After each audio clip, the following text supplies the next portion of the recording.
Magandang araw sa inyong lahat. Nagputrip muna kami ng Team Lazy. Potato, bawang sibuyas, atay.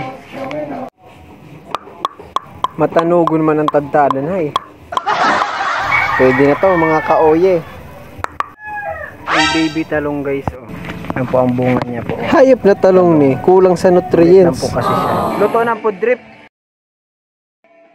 Tara mga kaoye, tignan natin yung naluto. Ito na siya oh. At ayan ang aking mga kaibigan dito guys sa San Fernando. San Fernando, Camarines Sur. Nilagay na po ang sabaw guys. Swerte na naman kaning si Riba. Shoutout dyan sa mga taga Maangas. Mabalik man ako dyan. Nagbakasyon lang muna ako dito. May trabaho. Magandang araw mga kaoye.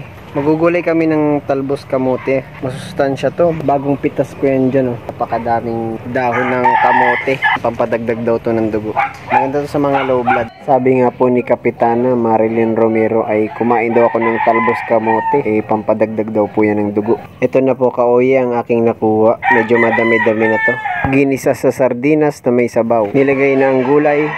Pagkatapos natin manguha ng talbos ng kamote, maghahalo naman tayo nitong paroy. Ang tawag sa amin yan ay paroy, palay. Kasi po, mauubos na po yung stock na bigas, wala na pang saing. Kaya samahan nyo akong haluin to guys.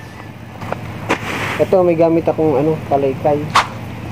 Ang kalat na itong palay para mahalo. Para kahit yung mga nasa ilalim ay mahalo natin. Ay ko, natusok ako.